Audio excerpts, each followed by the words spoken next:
আপনাদের মধ্যে অনেকেই আছে যারা নতুন ব্যবসা শুরু করতে চায়, কিন্তু তাদের কাছে বেশি টাকা না থাকায় তারা বুঝতে পারে না যে কম টাকায় কি ব্যবসা শুরু করব। তাই আজকে আমি আপনাদের এমন ৩টি ব্যবসার কথা বলবো যে ব্যবসাগুলো খুব কম মূলধনে শুরু করতে পারবেন আর লাভ প্রচুর পরিমাণে। এক কথায় বলতে গেলে আসল কম, লাভ বেশি। যদি আপনি পড়াশুনো করছেন বা পড়াশুনো শেষ করেছেন এমন অবস্থায় থেকে থাকেন, তাহলে আপনার জন্য ভালো ব্যবসা হলো কোচিং সেন্টার বা প্রাইভেট স্কুল। দেখুন, প্রথমে আপনার সংস্থাকে কেউ জানবে না, কেউ চিনবে না। তো আপনাকে কি করতে হবে? আপনাকে প্রমোট করতে হবে, মানুষকে জানাতে হবে। এরপরে আপনার সংস্থায় ভালো পরিমাণে স্টুডেন্ট হয়ে যাবে। এরপরে কিন্তু আপনার প্রফিট হবে।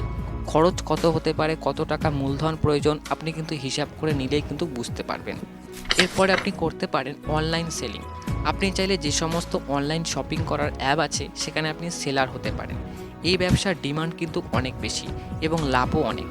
আপনি ভালো করে ডিটেলস জেনে নেবেন, বুঝবেন, তারপরে কিন্তু করবেন। আপনি চাইলে একটা দোকান খুলতে পারেন যেখানে ছোট বাচ্চা থেকে শুরু করে যেমন স্টুডেন্ট, বয়স্ক মানুষ সবার দৈনন্দিন জিনিস পাওয়া যাবে। আর এতে আপনার মূলধন একটু বেশি লাগবে, তবুও কিন্তু এই ব্যবসায় লাভ বেশি, কারণ এই ব্যবসায় সেল বেশি হয়।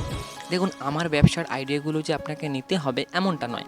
আপনার কাছে যদি ভালো কোনো ব্যবসার আইডিয়া থেকে থাকে সেটাও আপনি নিতে পারেন। তবে আপনি যে ব্যবসায় করেন না কেন, আপনাকে একটা কথা মাথায় রাখতে হবে সবসময়, যে আপনি বেশি লাভের জন্য এমন কিছু করবেন না যাতে আপনার ব্যবসা ডাউন হয়ে যায়। অনেকে কি করে, বেশি লাভের আশায় কিন্তু এমন কিছু করে বসে যে কারণে তাদের ব্যবসা ডাউন হয়ে যায়। তো আপনাকে কিন্তু এই কথাগুলো মাথায় রাখতে হবে।